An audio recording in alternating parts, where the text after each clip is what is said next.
Hey, it's Tim, Pickup Truck Plus SUV Talk, and yesterday I did a video on the auto start stop function in this 2023 Chevy Silverado 1500 Duramax Diesel LZ0 diesel, and they kind of got everybody a little fired up. So I thought, hey, while everybody's fired up, let's fire you up even more.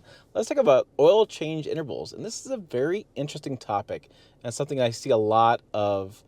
I'm just gonna go straight, flat out disagreement about. People just won't agree on this at all. And I think it's really interesting because things have changed a lot over the last couple of years, and actually last 5-10 years. And so in the case of this Chevy Silverado, I have an oil life gauge. And so I'll put the little video on the screen here in a second. But the oil life gauge says 64% life left, and it says I have 2,676 miles on the odometer. Now, the reason I bring this up is I was planning on doing a kind of a towing road trip. I need to haul a car to Montrose, and it's like 8 hours one way, so about 16-hour trip through the mountains. And I was just thinking, man, I want to check my DEF level, check my tire pressure, and I want to make sure the oil is, I don't even need an oil change. And I got thinking about this because when I did the Tundra, I had a Toyota Tundra. It's still actually sitting outside.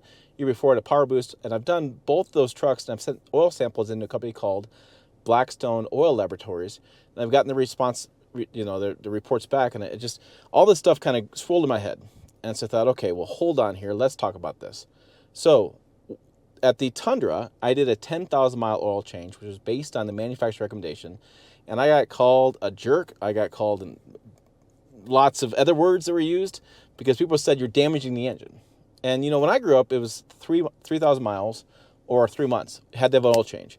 And if you didn't get the oil change done, it showed up in a report, or if you didn't have the service records, when you went to sell the vehicle, it was determined that you didn't take good enough care of your vehicle. So it became a really big issue for those picky buyers who really want, and for, good reason, right? You want to have the owner before you take good care of the engine.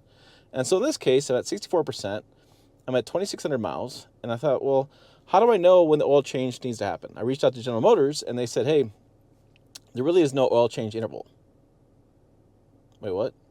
They're like, there really isn't an oil change interval. Look at the oil life, and then when it gets too low, it'll alert you to change your oil, take it and get changed.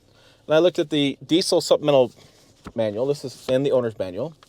And it's interesting because it says at 7,500 miles, or 12,000 kilometers for Canadian friends, it says check engine oil level and oil life percentage. If needed, change oil and filter, and reset oil life system. If needed, change oil and filter. Sorry, small print. Or when the change oil soon message displays, have the engine oil and filter changed for the next 1,000 kilometers, 600 miles. So if driven under the best conditions, the engine oil life system may not indicate the need for vehicle service for up to a year. The engine and oil filter must be changed at least once a year, and the oil life system must be reset. Your trained dealer technician will do it, and they'll reset the engine oil life system. And so it's interesting in that they really don't give you an interval like they used to in the years past. Now, the Ford Power Boost, I changed at 4,000 miles because I wanted to get the Blackstone Laboratories report back. Now, Blackstone's a company. They take it, analyze the oil, and send you this report. So it's really interesting on both those trucks because on both those Blackstone Laboratories reports, they had on the top summaries. On the Ford Power Boost at 4,000 miles and the Toyota Tundra at 10,000 miles, they basically said the same thing. They said, look, you have flakes of oil or flakes of metal in your oil from the engine as a new engine. That's totally normal. Totally normal. Won't harm the engine at all. That's what they said in the report. They said you need to go a couple more oil changes to get all the metal flakes out. It's just kind of the way the engine breaks in and the way the metal flakes are in the engine. Which, by the way, interestingly enough, there's no break-in procedure on this engine either. People have been asked about break-in procedures on this engine. There isn't anything in the manual. So let's go back to oil change. So the question then was, okay, well, I changed it to 4,000. They said it's no big deal. Changed it to 10,000. They said it's no big deal. Blackstone was like, hey, at the 10,000 mile mark for the Toyota Tundra, you need to change it at a more consistent interval. On the Ford and 50 Power Boost, they said, hey, you changed it to 4,000. You need to wait till at least at 6,000 to have it changed. So even Blackstone's a little bit back and forth. And what's interesting in today's world is things have really changed in oil life, right? So we have a lot more synthetics, a lot more lower weight synthetics, right? So 0W20s and 0W15s in these engines, 0W30s.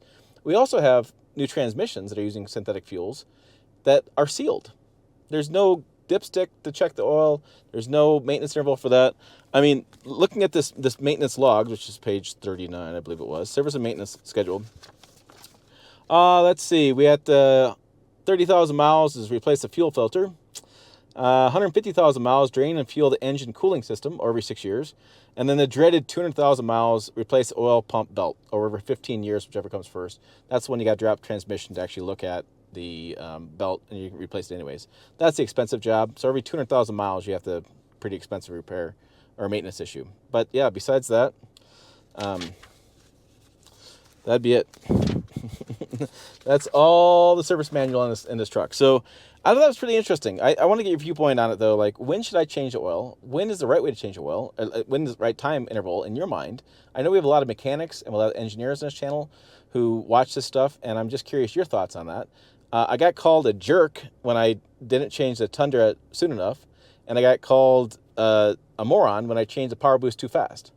So there's a lot of opinions out there on this, and I thought, hey, let's talk about this. Let me get your feedback on what you would do. You know, my uncle, I know he changes the oil every 1,000 miles. But when I went to the Team Chevrolet dealership here in town, I looked at what their oil change cost would be. So in this case, it's a Denso, which is the type of diesel engine oil in this engine. This engine is not the same as the 6.6 liter Duramax. That 6.6, I believe, takes 10 quarts of oil. This takes like 7.7 quarts of oil. So I had him do a price point between this and the 5.3 V8. Which is the stock engine, basically. You do 2.7. You argue different ways. But anyway, 5.3 V8 versus 3-liter EcoBoost. 3-liter Duramax Diesel. I got too many engines in my mind.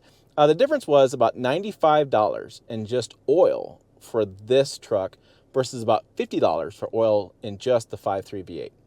So it's because the price per quart of diesel oil, the replacement oil, was so expensive versus the price per quart versus the gasoline engine oil. So diesel engine oil is much more expensive than gasoline engine oil by $50 difference. So I don't think I'll be doing $100 every 1,000 miles because I drive a lot and that'd be pretty expensive. But I am curious what I should do. I'm really curious what you guys think I should do. And I just want to put your thoughts down below. Also, check the video over here, like that auto stop radio that's got to be fired up. Our website down below as well, pickuptrucktalk.com. As always, thanks for watching. I will see you down the road.